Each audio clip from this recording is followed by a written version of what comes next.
Welcome to Culture Copia's rendition of The Raven by Edgar Allan Poe, read by Manion of the Culture Copia podcast.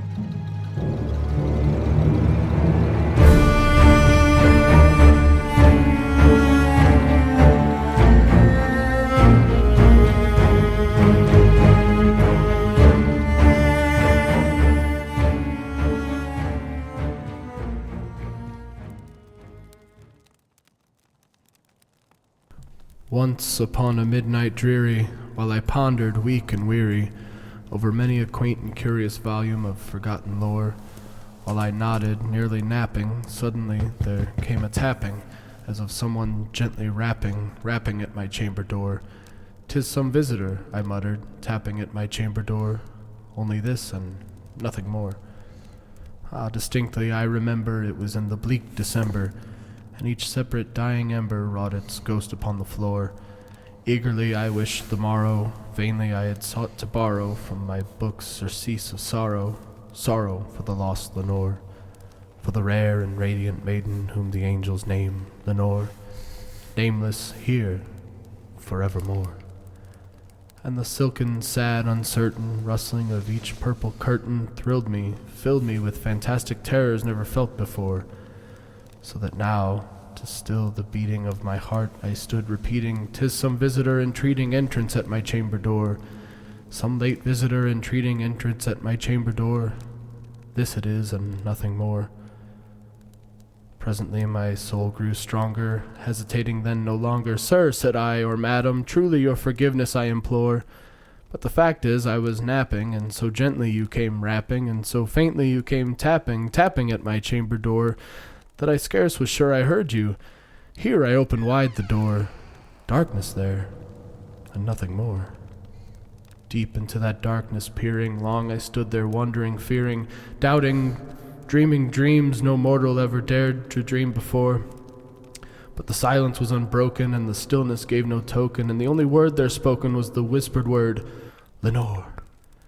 This I whispered, and an echo murmured back the word, "Lenore." Merely this and nothing more. Back into the chamber turning, all my soul within me burning.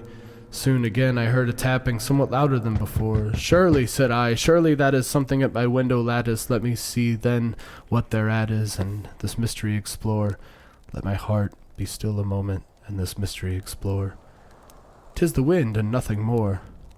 Open here I flung the shutter, when, with many a flirt and flutter, in there stepped a stately raven of the saintly days of yore. Not the least obeisance made he, not a minute stopped or stayed he, but with mane of lord or lady perched above my chamber door, perched upon a bust of Pallas just above my chamber door, perched and sat and nothing more. This ebony bird beguiling my sad fancy into smiling by the grave and stern decorum of the countenance it wore. "Though thy crest be shorn and shaven, thou," I said, "art sure no craven, ghastly, grim, and ancient raven wandering from the nightly shore. Tell me what thy lordly name is on the night's plutonium shore." Quoth the raven, "Nevermore." Much I marveled this ungainly fowl to hear discourse so plainly, though its answer little meaning, little relevancy bore. For we cannot help agreeing that no living human being ever yet was blessed with seeing bird above his chamber door, bird or beast upon the sculptured bust above his chamber door, with such name as Nevermore. But the raven, sitting lonely on the placid bust, spoke only that one word, as if his soul in that one word he did outpour. Nothing further than he uttered, not a feather than he fluttered, till I scarcely more than muttered, "Other friends have flown before. On the morrow he will leave me, as my hopes have flown before." Then the bird said, "Nevermore." Startled at the stillness broken by my reply so aptly spoken, "Doubtless," said I, "what it utters is its only stock and store, caught from some unhappy master whom unmerciful disaster followed fast and followed faster, till his songs one burden bore, till the dirges of his hope that melancholy burden bore, of nevermore." But the raven still beguiling all my fancy into smiling, straight I wheeled a cushioned seat in front of bird and bust and door. Then upon the velvet sinking, I betook myself to linking fancy unto fancy, thinking what this ominous bird of yore, what this grim, ungainly, ghastly, gaunt, and ominous bird of yore meant in croaking, "Nevermore."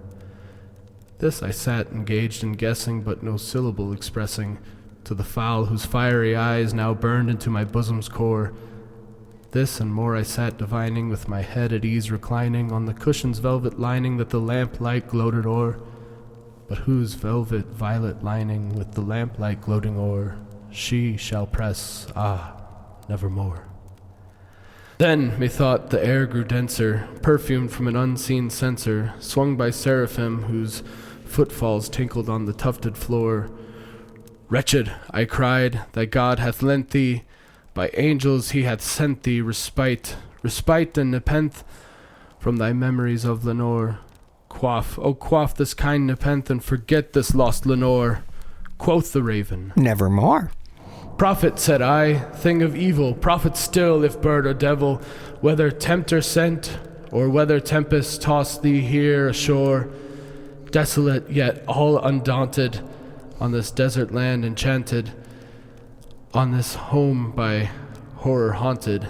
Tell me truly, I implore, is there balm in Gilead? Tell me, I implore. Quoth the raven, Nevermore. Prophet, said I, thing of evil, prophet still, if bird or devil, by that heaven that bends above us, by that God we both adore, tell this soul with sorrow laden, within the distant Aden, it shall clasp a sainted maiden, whom the angels name Lenore. Clasp a rare and radiant maiden, whom the angels name Lenore. Quoth the raven, Nevermore. Be that word our sign of parting, bird or fiend. I shrieked upstarting, get thee back into the tempest and the night's plutonium shore. Leave no black plume as a token of that lie thy soul hath spoken. Leave my loneliness unbroken, quit the bust above my door. Take thy beak from out my heart, and take thy form from off my door. Quoth the raven, Nevermore. And the raven, never flitting, still is sitting on the pallid bust of Pallas just above my chamber door, and his eyes have all the seeming of a demon's that is dreaming, and the lamplight o'er him streaming throws his shadow on the floor, and my soul from out that shadow that lies floating on the floor shall be lifted nevermore.